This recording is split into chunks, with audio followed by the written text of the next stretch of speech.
What's up, YouTube, and welcome back to my channel. And in this video, I want to talk to my Alabama fans. Uh, I was watching a show the other day. I was actually on YouTube, and I think it's called Get Up.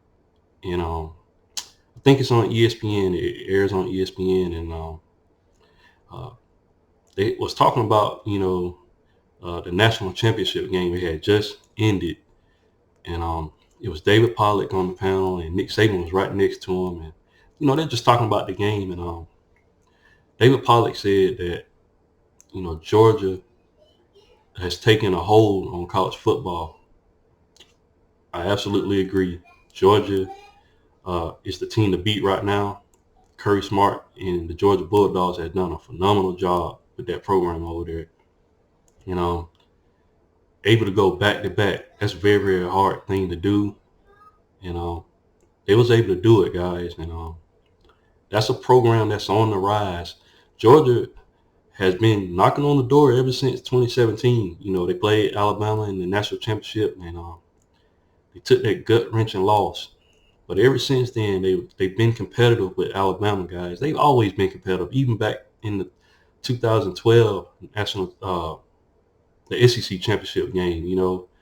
They almost beat Alabama then. So Georgia's always been knocking on the door with Alabama, guys. Georgia's never lacking for talent, and they're finally putting things together.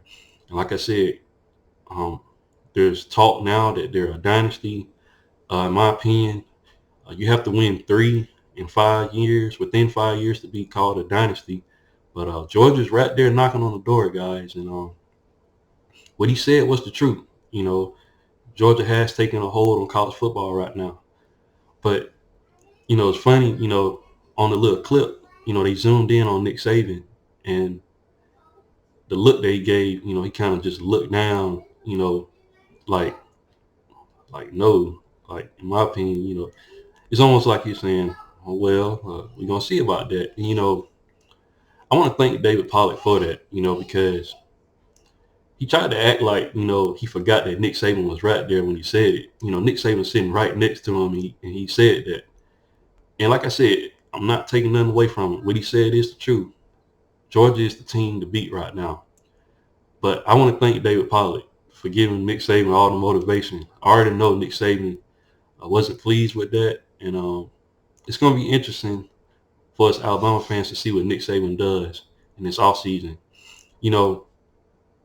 People was talking about Clemson being, a dynasty back when they won their 2 national championships. They won in 2016 with Deshaun Watson.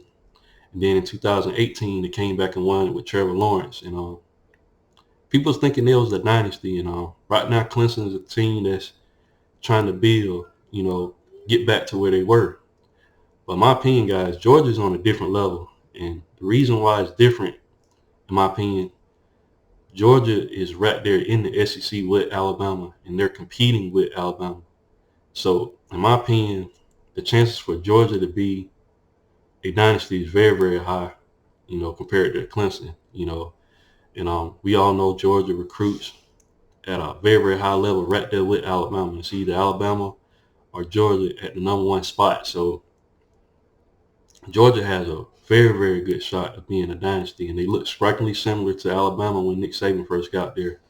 So, I just get tired of the narrative that Alabama's done. It seems like on so many podcasts, people are quick to say that Alabama is not the team anymore. They're done. Like Nick Saban said a couple of years ago, after we lost Ole Miss, they just go ahead. We're buried and we're gone. Alabama's not done yet, guys. And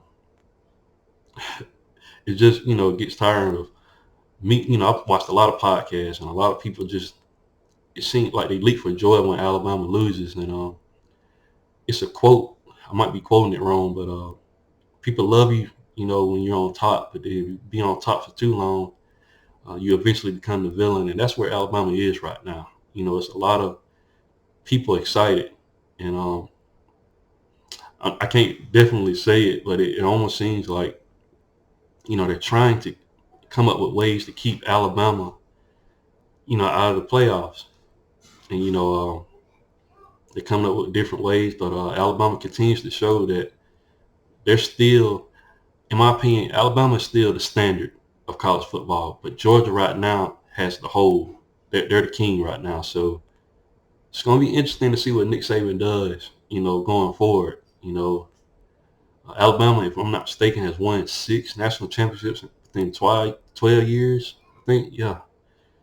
I might be wrong on that, but Kirby Smart has a lot of work to do to get to where Nick Saban at, but he's definitely on a good start right now. And, I just get tired of the narrative that, Alabama is done. Every time we lose a game, we're done. And rightfully so this year, in my opinion, Alabama didn't deserve to be in there. TCU deserved to be in there. They only had one loss. In my opinion, the way they should have did the seeding in the playoffs, they should have had TCU drop to number 4, and they should have bumped Ohio State up to number 3 to play Michigan. I know they was trying to avoid that, but that's what they should have did in hindsight. Let Georgia play TCU first, and then get the winner, the 2 Big Ten teams, Ohio State and Michigan. Then, in my opinion, would have been better. And I'm not knocking TCU, but it just was a huge talent gap between Georgia and TCU. And I would like to think that Alabama would have put up a better shot. We all know that Alabama would have put up a better shot than what TCU was able to do. Alabama wouldn't have got blown out by 50 points, but they deserve to be in there. Now, is TCU one of the 4 best teams? They're one of the best teams, but I don't think they're one of the 4 best teams.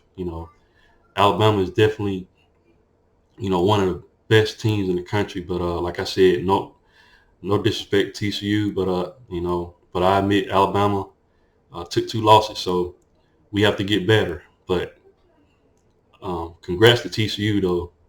They won in my opinion.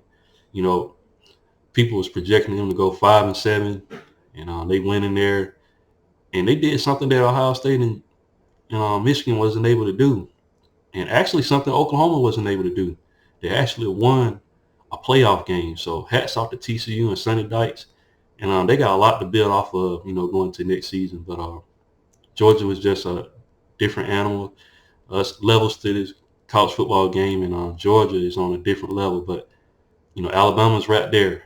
And like I said, Alabama's just an offensive coordinator and defensive coordinator away for being back in it, in my opinion. It's going to be interesting to see what Nick Saban does.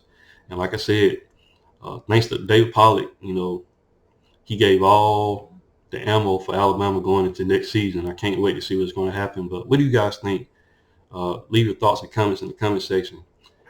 And that's all I have for the video.